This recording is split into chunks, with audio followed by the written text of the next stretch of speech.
यार अच्छे से होगा भी तो। या ये ना कमरा किसी और का है, पता नहीं किसी ने कोई कैमरा ना लगाया। गजब के रोमांटिक माहौल को एंजॉय करने पिछली दफा किया था, तब पता नहीं लगा था, आज चेक करूं कि कैसा होता है। खड़ा तो हो गया पर वो जैसे वो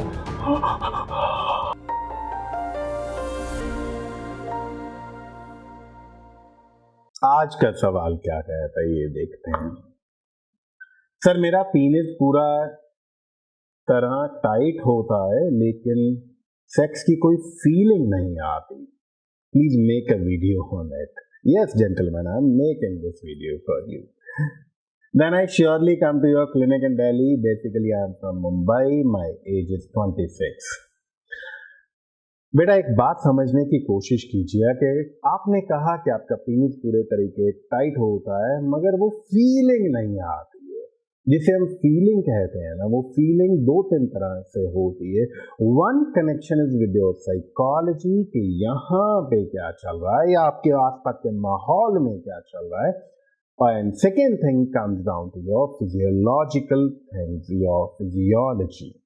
So अगर हम बात करते हैं कि साइकोलॉजिकली क्या क्या चीजें हो सकती हैं। Suppose you are meeting your girlfriend, you are highly excited, आपका इरेक्शन अच्छा है मगर किसी भी तरीके आपको ये परफॉर्मेंस का प्रेशर है कि पता नहीं यार कैसा होगा, यार अच्छे से होगा भी कि नहीं, या कोई आ ना दे, कोई देख ना ले, यार इनको ना जल्दी जल्दी जाना है, मुझे भी वापस ऑफिस लौटना है, या हम लंच ब्रेक में सेक्स करने के लिए आए हैं, या ये ना कमरा किसी और का है, पता नहीं किसी ने कोई कैमरा ना लगाया। हजार सवाल हमारे दिमाग में चल रहे होते हैं और उनकी वजह से भी क्या होता है कि हम उस हालात में होते हैं फिजियोलॉजिकली मगर साइकोलॉजिकली वहां से हम एब्सेंट होते हैं।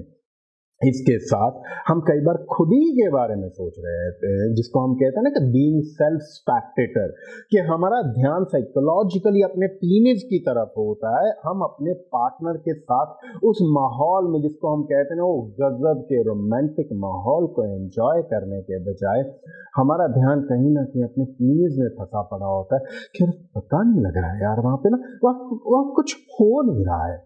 खड़ा तो हो गया पर वो जैसे ऐसी कुछ फीलिंग आनी चाहिए ना, वो आ नहीं रही यार। हम सेल्फ स्पेक्टेटर बन जाते हैं और जब हम सेल्फ स्पेक्टेटर बन जाएंगे ना तो भी हमारा अटेंशन, हमारा ध्यान उस माहौल से हट जाएगा और अपने पीनिस पे चला जाएगा। क्योंकि बेटे जो भी हो, चाहे साइकोलॉजिकल चीजों से हो चाहे फिजियोलॉजिकल चीजों से हो, जिसको हम फीलिंग कहते हैं ना, वो अल्टीमेटली महसूस यहाँ पे होती है। शुरुआत कहीं पे भी हो, मैंने अभी यहाँ पे ऐसे करके खींच के थप्पड़ मारा, ये दर्द यहाँ पे हुआ होगा मगर इसका कनेक्शन यहाँ पे है। मुझे मेरा दिमाग बताता है कि तूने यहाँ पे थप्पड़ मारा था, यहाँ पे कुछ लगा और यहाँ पे दर्द हुआ।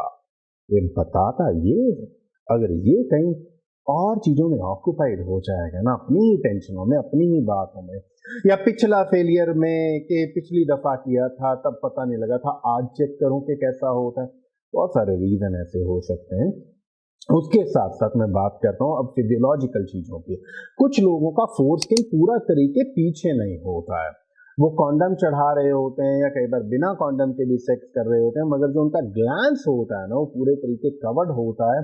और glans is highly sensitive part of your genitalia, इसमें सबसे ज्यादा सेंसेशन होती है। कुछ लोगों का ग्लैंस पूरे तरीके कवर्ड होता है, वो कवर्ड होने की वजह से भी उनको सेंसेशन पूरे तरीके फील नहीं होती है।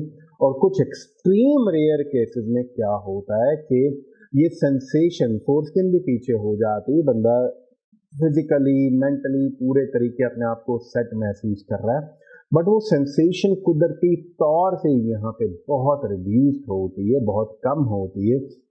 अगर कोई ऐसा केस किसी का है तो उसको तो बढ़ाना is really very very very challenging. Mean के वो तो मैं कई बार कहता हूँ कि उसको बढ़ाने के लिए तो शायद उसी को कुछ जादू करना पड़ेगा। हम सेंसेशन को कम करने की चीज़ें तो कर सकते होते हैं, हम ग्लैंस की अगर किसी की सेंसेशन है ही नहीं है, बहुत ही कम है, वो एक्सट्रीम रेयर केसेस होते हैं, मैं फिर से रिपीट कर रहा हूँ, उसको बढ़ाने के चांसेस बहुत एक्सट्रीम रेयर होते हैं क्योंकि ये केसेस भी बहुत कम होते हैं और इसकी रिकवरी का कुछ तरीका भी एक्सट्रीम रेयर होता है।